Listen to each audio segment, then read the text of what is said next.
네, 안녕하세요. 저는 사각사각에서 일하고 있는 권순표라고 합니다.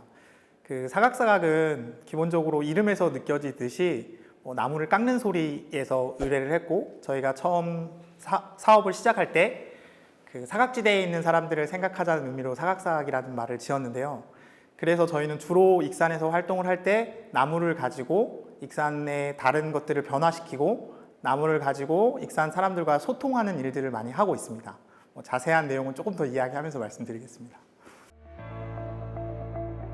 원래 저는 익산에서 태어나진 않았고요. 익산에서 원광대학교라는 대학교를 나왔습니다. 지역에 있는 대학교를 나오고 운이 좋아서 다행스럽게 수도권에 있는 금융회사에 취업을 했습니다. 취업을 해서 은행을 잠깐 다니다가 다니는 도중에 다른 걸 좀 해보고 싶다는 생각이 들어서 그 캐나다에 조금 가서 생활을 했습니다. 근데 그곳에서 이제 여러 가지 것들을 좀 보고 한국에 다시 돌아왔을 때 우연찮게 사회적 경제라는 걸 좀 접했습니다. 그래서 공동체라는 게 좀 관심을 갖고 그걸 통해서 창업을 해야겠다라는 좀 마음을 먹었고요. 그래서 15년도에 이제 창업을 준비하면서 어느 곳에 창업을 하면 좋을까 이렇게 물색을 하다가 이곳에 이제 연구가 있기 때문에 우연찮게 와서 활동하다가 좋은 공간을 발견해서 바로 그냥 계약하고 16년도에 창업을 했습니다. 네.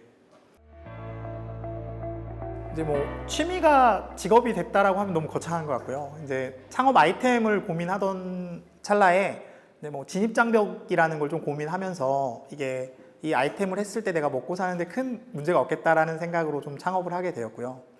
이제 창업하고 난 후에 이제 사회적 가치라는 것들을 좀 실현하는 방법들을 좀 고민을 많이 했습니다. 그래서 가치 있는 직원들하고도 고민을 많이 했고 어떻게 하면 우리가 나무로 사회적 가치를 실현할 수 있을까라는 고민을 많이 했었는데 가장 기본적으로 가구를 통해서 하시는 것들이 이제 리사이클링 가구를 많이 했었는데 저희도 처음에 리사이클링 가구를 좀 해보다가 이제 그거는 자립 구조가 안 나옵니다. 제가 여러 번 해보고 시도를 해봤었는데 자립 구조가 굉장히 어렵다는 걸 생각을 했습니다. 그래서 그 자립 구조는 수익이 되어야만이 직원 월급이 가고 이런 구조를 만드는 거였는데 그래서 이제 조금 더 고민한 것이 대부분의 목공방들을 가보면은 원판을 쓰고 그 나무에서 한 40%를 버립니다. 어쩔 수 없이. 그게 가공도 힘들고 불순물도 있고 이런 것 때문에 한 40%를 버리는데 그 버려지는 게 대부분 태워지거든요. 이제 그게 좀 아까워서 이 자투리목을 좀 버리지 않고 버리는데도 돈 들고 하니 어떻게 했으면 좋겠을까 생각을 하다가 이제 18년도에 우연찮게 신문기사를 보다가 위안부 기림의 날이라는 걸 보고 그거를 우리가 그럼 생산해서 이런 것들을 좀 알렸으면 좋겠다라는 취지로 처음 생산을 하게 됐고요. 그리고 이제 그걸 생산하다 보니까 이게 굉장히 목공이라는 게 아시지만 손이 많이 가는 겁니다. 하나를 생산하는데 굉장히 오랜 시간이 걸려서 저희가 돈을 벌지 않고 그것만 생산할 수 없어가지고 주변에 있는 사람들, 학교나 이런 곳에 저희가 무료로 목공 기술을 가르쳐주고 같이 생산하자고 좀 설득을 하면서 이제 그러면서 이런 사회공헌 활동들이 좀 커진 것 같습니다. 그래서 자투리목으로 말씀하신 대로 최근에는 태극기, 그러니까 이제 위안부이라면은 많은 분들이 알고 계셔서 최근에 이제 태극기를 만들어서 하는 것도 하고 있고 지금 저희가 최근에 추진하고 있는 거는 저희가 그 제페토라는 그 장난감을 만드는 어른들 모임을 만들었습니다. 그래서 지금 운영을 하고 있는데 그분들에게 자투리목을 주고 장난감들, 천연 장난감들을 좀 생산해서 지역에 좀 나누어 주려고 지금 활동을 하고 있습니다. 네.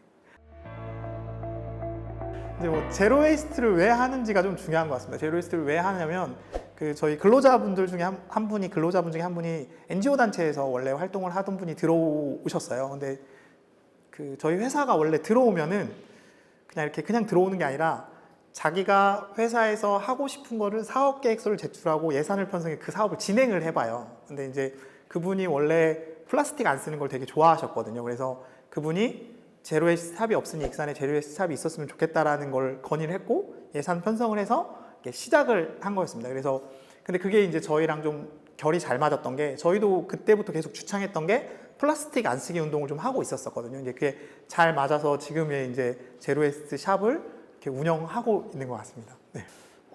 이게 어차피 오프라인 매장으로 운영하기 때문에 일반 소비자들이 많진 않아서 계속 적자이긴 하거든요. 근데 적자이긴 한데 최근에 이제 저희가 판매하는 직원을 새로 뽑았어요. 그 이유 중에 하나가 적자였는데 의도치 않게 저희들이 활동이 좀 알려지고 그러다 보니까 기업에서 기념품으로 이제 제로웨이스트 상품들을 좀 구매를 하기 시작하면서 지금은 흑자는 아니어도 유지는 되는 정도가 되고 있습니다. 네, 그래서 상당히 이제 매출이 나오는 편입니다. 일단은 저희가 주 매출을 두 개로 보면은 생산하고 교육이 주된 매출입니다. 그러니까 뭐 교육은 이제 목공 교육을 통해서 일반인들한테 수업료를 받고 교육을 하는 가장 기본적인 형태부터 시작을 해서 학교나 아니면은 뭐 어느 단체와 이렇게 계약을 맺어서 하는 교육 형태까지 있고요. 전체 매출의 한 30% 정도는 교육 매출에서 나오고 있습니다. 그리고 이제 대부분의 매출은 목공 제품을 제작해서 판매하는 매출이 높은데, 원래는 이제 저희도 일반 소비자하고 굉장히 많이 접점이 있었는데, 소비자하고의 매출은 조금 이렇게 컴플레인이나 이런 게 좀 많습니다. 그리고 수익이 들어오는 이 뭐 이렇게 주기라고 할까? 이런 게 조금 불규칙해서 이렇게 회사를 좀 운영하기가 힘들어서 최근에 저희는 주로 매출이 B2B 매출입니다. 그래서 인테리어를 하시는 분들이 맞춤 가구가 필요하거나 아니면 어떤 주방 싱크대나 이런 것들 좀 고가로 하는 곳들, 인테리어가 들어가는 곳과 협업해서 보통 저희가 가구를 만들어서 판매하고 있습니다. 그래서 뭐 직원이 지금 6명, 실제로 사각사각 본사에서 일하는 직원들은 5명인데 월급 안 밀리고 줄 정도의 매출은 나오고 있는 것 같습니다. 네, 수제로 제작, 그러니까 맞춤 가구다 보니까 이제 할 때마다 디자인이 들어가는 거고, 기성 가구와 다르게 이제 목재나 이런 걸 다 선택을 하기 때문에 반 자동화 반 수제라고 보시면 됩니다. 저희는. 그러니까 자동화 기계도 있습니다. 자동화 기계도 있는데 이제 나무에 따라서 자동화를 쓸 수 있는 게 있고 없는 게 있다 보니까 두 개가 다 병행 가능합니다. 그래서 똑같은 거를 막 여러 개 생산해내면은 저희도 단가가 안 맞고, 이제 약간 반 자동화와 수제가 섞여 있는 약간 모델이라고 보시면 됩니다. 실제로 제품을 생산하는 친구들은 기본적으로 거의 3명에서 2명 정도를 유지하고 있고요. 나머지 이제 2명 정도가 보통 사무랑, 그 다음에 저희는 사회공헌을 하는 파트를 맡는 사람이 따로 있습니다. 네, 그러니까 사회공헌을 기획하고 어떻게 연결할지를 좀 고민하는 파트가 따로 있습니다. 네, 그래서 그렇게 3명이 만든다고 보시면 돼요. 이제 생산을, 지금 수제에 대한 생산을 늘리는 거는 뭐 개인적으로는 지금은 좀 멈춰 있는 상태입니다. 이게 왜 그러냐면 더 이상의 인원을 넣고 생산량을 늘리기에는 이제 수제의 한계점이 있습니다. 그러니까 여러 가지 요인들이 있는데 뭐 그중에 이제 기술자를 양성하는 것부터 시작을 해서 기술자를 유지하는 비용이 생각보다 많이 들어갑니다. 그래서 지금의 저의 고민은 요 사업 규모는 그대로 유지되면서 다른 신사업을 어떻게 사각사각에 끌어올까가 좀 고민입니다. 그 일환 중에 하나가 이제 청년마을이었고요. 뭐 제가 통계나 그런 건 잘 모르겠고, 저도 주위에서 청년들한테 듣는 걸로 본다고 하면은 뭐 창업을 하는 구조는 굉장히 잘 되어 있다고 얘기들 합니다. 이제 창업 프로그램이나 이런 것들이 많다 보니까, 시에서도 많다 보니까 잘 되어 있는데, 이제 그 취업에 관한 것들은 많은 좋은 일자리는 없다라고 얘기를 많이 하고 대부분 많이 떠납니다. 그런데 창업률은 굉장히 좀 높은 편으로 알고 있습니다. 익산시가. 다만 익산시가 이제 신규 창업은 높은데 반해서 이제 저희처럼 어느 정도 창업 기간이 지난 친구들, 그런 친구들에 대한 케어는 조금 낮다라는 평은 좀 있습니다. 왜냐면 지자체의 한계일 수도 있는 것 같고요. 이렇게 신규 모델에 대한 것들은 좀 신경을 쓰지만, 이제 뭐 저도 이제 계속해서 이야기하는 것 중에 이렇게 5년, 6년을 살아남은 친구들이 이제 채용률이 훨씬 높아지고 이런 게 많기 때문에 그런 데를 좀 신경 쓸 필요도 있다라고 얘기는 하는데, 아직까지는 그런 부분은 조금 미흡한 것 같고, 청년들도 그런 걸 좀 느끼는 것 같습니다. 이렇게 신규 창업에 대한 지원은 많은데 비해서 뭐 이렇게 일자리 관련된 직업을 갖고 있는 양질의 일자리를 하는 친구들은 뭐 시가 많이 노력은 하고 있겠지만 아직 많이 없다고 생각하고, 이제 전주로나, 특히 전주로나 아니면 서울로 많이 나가고 있는 상황입니다. 지금 최근에 보면은 제일 많이 창업하는 거는 뭐 요식업, 제가 주위에서도 요식업에서 가장 많은 창업을 하고 있고, 그 다음에 요즘 이제 그 지역에 대한 소리들을 담는 것들이 많아서 광고에 관련된 업들, 서비스업 그쪽이 많이 창업을 하고 있고, 사회적 경제 영역 쪽에서는 아직도 교육 서비스업들이 좀 창업이 많이 되고 있는 편입니다. 그리고 최근에 이제 사회적 경제 쪽에서는 뭐 지금 아직 이제 붐이 꺼지면서 이제 창업하는 영역에서 보면은 이제 뭐 그 청소 영역이나 이런 분들이 최근에 조금씩 더 들어오고 있는 걸로 봤습니다. 네. 네. 행안부에서 추진하는 그 청년마을 같은 경우는 수도권에 있는 청년이나 아니면 타 지역에 있는 청년들이 지역으로 내려와서 그 지역을 탐색하고 지역에 대한 것들을 좀 알아가면서 지역에 머무르게 하는 것을 목표로 잡고 있습니다. 저희 같은 경우는 이제 어떤 마을을 형성할 때 컨셉이라고 해야 되나? 그 어떤 기준을 갖는 게 이제 환경에 관련된 것들을 좀 가지고 있습니다. 그래서 소량 생산하고 소량 소비하는 곳을 좀 만들어 보자. 그것도 손으로 만드는 곳을 좀 만들어 보자고 해서 지구장이 마을이라는 이름을 지었고요. 지구의 장인들이 사는 마을이라는 의미를 가지고 있습니다.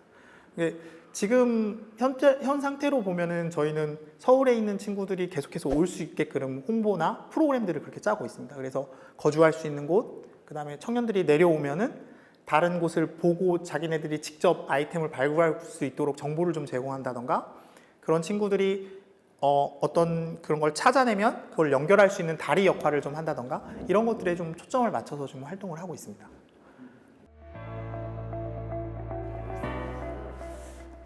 익산에서 이제 지역 살려고 하는 친구들이, 대표적인 친구들이 이제 홍보를 하는 친구들이 많고요. 그러니까 자기네들이 익산에 대한 새로운 컨텐츠를 발견해서 홍보하는 형태의 친구들이 굉장히 많고 좀 많이 활발하게 활동하고 있는 걸로 알고 있습니다.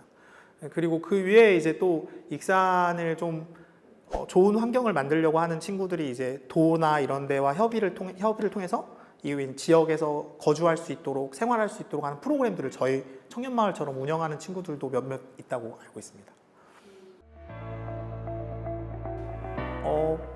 외지 청년들이 지금 이제 홈커밍 파티 이렇게 부르더라고요. 청년들 사이에서는. 작년에 이제 저희가 했던 친구들과 함께 23년도 말에 홈커밍 파티도 하고 이러면서 얘기를 했었는데, 이제 가장 크게 저희가 좋다라고 느낀 것 중에 하나, 이런 프로그램을 통해서 좋다라고 느낀 것 중에 하나는, 원래 지역을 잘 모릅니다. 서울에 있는 친구들은.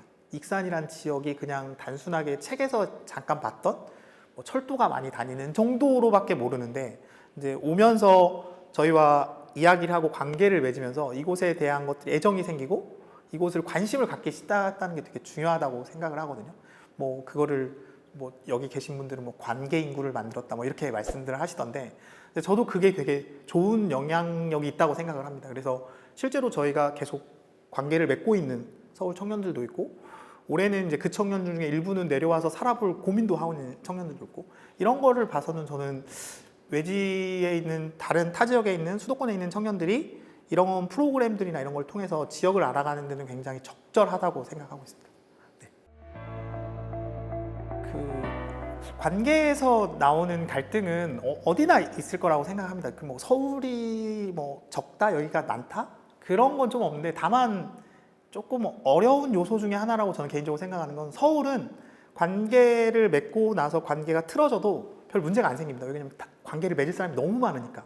그러니까 예를 들면 이쪽 동에서 내가 사업을 좀 잘못하고 실수를 했어도 한 500m만 더 가도 모르는 사람들이 너무 많으니까. 근데 여기 지역의 특수성이라면 아까 그게 좀 다른 것 같습니다. 내가 여기서 관계를 좀 잘못 맺으면 세네 다리 건너면 다 아는 사람이기 때문에 그런 점이 아마 청년들은 좀 어려울 거라고 생각합니다. 그러니까 내가 어떤 거를 못하고 잘못했을 때 이게 나한테 돌아오고, 그러니까 보통 서울에서는 실패를 해도 제가 봤을 때 걱정이 없다고 보통 얘기하거든요. 서울 청년들하고 얘기를 해봐도 실패하는 거에 대한 두려움이 그렇게 크지는 않습니다. 왜냐하면 다시 할 수 있는 기반들이 너무 많기 때문에. 여기는 내가 어떤 실수하거나 실패를 했을 때 묻힐 수 있는 확률이 굉장히 높습니다. 아까 관계 때문에. 근데 그게 꼭 단점으로 볼 수만은 없습니다. 그러니까 예를 들면 여기 계신 보수적이다라는 게 어떻게 보면 나쁠 수도 있지만, 반대로 역이용을 해보면 보수적이라는 거는 기본기를 지키는 사람에 대한 인정이 되게 빠릅니다. 이를테면 제가 이제 청년들이 내려오면 저한테 이렇게 상담하러 오거나 그러면 항상 물어보는 게 어떻게 사업을 하세요? 물어보거든요. 그럼 저 맨날 그러거든요. 아침에 문 열어야 할 때 문 열고, 문 닫아야 할 때 문 닫고, 장사가 안 돼도 문 열고. 기본 중에 기본. 우리가 상대방, 그러니까 내 옆집과 앞집 사람과의 기본적인 약속을 잘 지키는 게 제일 중요하다. 특히나 지역에서는 맛이 좀 없어도 되고 제품을 좀 못 만들어도 되고, 저희도 제품을 좀 잘 못 만드는 축이, 지금은 잘 만드는데 그런 게 중요한 게 아니라 그 사람하고 했던 약속, 우리가 처음에 지역에 내려와서 호기롭게 문을 열고 장사를 시작하면은 한 달 안에 대부분 장사가 안 되기 때문에 문을 닫는 횟수가 많아지죠. 네. 그런 걸로만으로도 상대방의 신뢰가 깨지기 시작하면서 아마도 그러니까 좀 자리 잡기 어려운 걸 거다. 근데 반대로 그런 기본적인 걸 좀 잘 지키면 의외로 이 보수적인 분들이 마음을 열기 시작하면 더 빨리 이렇게 자기 편으로 만들 수 있는 장점도 있다라고 좀 얘기를 합니다. 그래서 저는 지역이 청년들이 막 너무 어렵지 않아요 이런 말 할 때 오히려 기본적인 것만 지키면 잘 할 수 있는 공간이기 때문에 저는 오히려 좀 서울보다 편하다고 생각합니다. 서울은 날도 기는 사람들이 너무 많아서 진짜 잘해야 티나는데 여기는 기본 사항만 잘 지켜도 어른들이 좀 인정해 주니까. 네. 그래서 오히려 경쟁력은 지역이 더 있지 않나라는 생각을 합니다.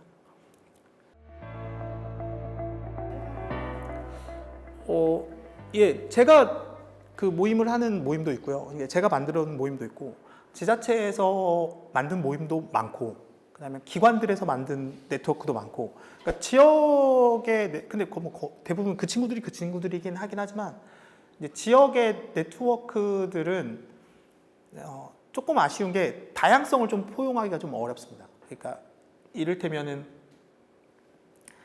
그 대부분의 네트워크들이 이제 관 위주로 운영이 되기 때문에 그러니까 뭐 만나는 시간들이 관이 주최할 수 있는 시간이에요. 10시, 9시부터 뭐 5시, 6시까지. 그렇다 보면 자연스럽게 직장을 다니거나 그 업무를 하시는 분들이 참여율이 떨어지죠. 그러다 보니까 다양성이 좀 떨어집니다. 그래서 대부분 그게 조금 네트워크 중에 아쉽고, 그래서 제가 이제 그걸 좀 없애보려고 조찬 모임을 만들어서 한 1년 정도 운영했습니다. 조찬 모임을 만들어서 운영했는데 이제 그건 제가 힘들어서 지금은 안 하고 있는데 생각보다는 잘 됐습니다. 저희가 6시에 만나서 같이 차 한잔 마시고 7, 8시에 헤어져서 이제 직장에 가는 분들은 직장으로 가고 뭐 사업을 하시는 분은 사업을 가서 한 6명 정도가 꾸준히 모였었는데, 네트워크는 하고자 하시는 분들 많은데 상황이 안 돼서 안 하는 걸로 알고 있습니다. 네. 지자체에서 청년 활동을 하는데 어떤 게 뭐 취업에 관한 건지 뭐 이런 것들은 뭐 제도적으로 많이 하려고 노력하니까 그런 부분보다는 네트워크를 만드는 게 굉장히 중요하다고 생각합니다. 그 공동체들을 좀 잘 운영될 수 있도록 지자체에서 어떤 도움을 주는 게 중요한데, 이제 대부분의 지자체들이 그 공동체를 만들 때 이제 어쩔 수 없이 하는 게 이제 잘 참여하고 말을 많이 하는 친구들을 위주로 만들 수밖에 없잖아요. 그러니까 그러다 보니까 공동체가 계속 그런 범위의 공동체에서 계속 빙글빙글 돌고 사라지고 이런 것 같거든요. 그래서 지자체가 조금 더 다양성을 좀 포함할 수 있도록 좀 노력을 하면 좋을 것 같습니다. 그게 뭐 저희가 예전에 한번 할 때 건의한 것 중에 하나가 직장인들이 여기에 나오면 공문을 보내서 그 사람들 휴무 처리를 할 수 있도록 유급 휴무나 뭐 휴무 처리를 할 수 있는 방안들을 좀 모색을 해야 된다. 왜냐면 맨 창업하는 친구들만 모여가지고 네트워크 하니 이게 뭐 정보도 교류도 적고, 그렇다고 해서 이 네트워크가 활성화를 하기 위해서는 다양한 사람들이 와서 좀 다양한 의견을 냈고 더 좋은 친구들이 많이 들어와야 되는데, 그 창업하는 친구들만 이렇게 장사하는 친구들, 뭐 저처럼 사업하는 친구들, 뭐 이런 친구들만 모이니 맨 청년 정책도 그런 것만 나오고, 그러다 보니까 더 소외되는 거고 다른 청년들은. 저희가 다수는 아니잖아요. 저희가 보통 창업하는 친구들이 극소수죠. 직장 다니는 친구들 다수니까. 이제 그런 것들을 좀 포용할 수 있는 것들을 좀 정책적으로 좀 마련하거나 그런 사람들이 올 수 있게 이렇게 시에서 좀 노력을 할 필요는 있다라고 생각합니다. 이제 최근에 좀 그 고민하는 것 중에 하나가, 저는 이제 뭐 얼마 전에 뭐 마강래 교수님 강의도 이렇게 듣고 하면서 느낀 것 중에 하나가, 돈 많은 시니어를 청년들이 대상으로 사업을 해야 되는구나라는 걸 좀 느꼈습니다. 그러니까 뭐 지방이 소멸하는 거는 제가 잘 모르겠고, 그러니까 시니어들, 서울에서 은퇴해서 내려오려는 시니어들이 지금 뭐 1년에 100만 명씩 있다고 하는데 그 중에 30, 40%가 지역에 내려가서 의향이 있다라고 뭐 인터뷰를 했다고 하더라고요. 통계가 있다고. 근데 그분들이 내려올 수 있는 정주 여건을 마련하고, 이제 그분들이 지금 하는, 저희 같이 창업을 하거나 어떤 일을 할 때 그분들이 시너지를 같이 낼 수 있는 구조를 좀 만들면은 되게 좋겠다는 생각을 하고 있습니다. 그래서 이를테면 저의 그냥 개인적인 예입니다. 이를테면 사각사학이라는 곳에 서울에서 굉장히 유능하신 은퇴를 하신 분이 내려왔을 때 사각사학 이사라는 직함을 드리고, 이사, 뭐 등기 이사도 상관없고 이사라는 직함을 드리고 이분이 사각사학에서 어떤 역할을 할 수 있게끔 저희가 많은 돈은 못 드리지만 일부 금액을 저희가 주고 시에서 일부 금액을 주면 시니어 분들이 여기 내려와서 그 소비력이 강하신 분들이 여기서 소비를 하게 될 거고, 그러면 자연스럽게 저희가 뭐 가구도 잘 팔릴 거고 이런 것들이 좀 되겠다라는 생각들이 좀 들었습니다. 그래서 익산이 그렇게 할지는 모르겠지만 개인적으로 저는 지금 그걸 위해서 좀 준비를 하고 있습니다. 그러니까 시니어들하고 어떤 사업을 우리가 할 수 있는지, 그리고 뭐 그분들이 내려왔을 때 실제로 어떤 도움 우리가 받을 수 있는지도. 그러니까 뭐 분명 저희가 서울이나 뭐 시장을 넓힐 때는 그런 분들의 도움이 굉장히 클 거라고 생각을 하거든요. 그분들은 원래 서울에 네트워크가 있으니까. 그럼 저희가 지금 이 지역에서만 시장을 가지고 장사를 하고 있는데 서울에 있는 시장 발판을 마련하기도 굉장히 좋을 것 같다고 생각을 하고 있습니다.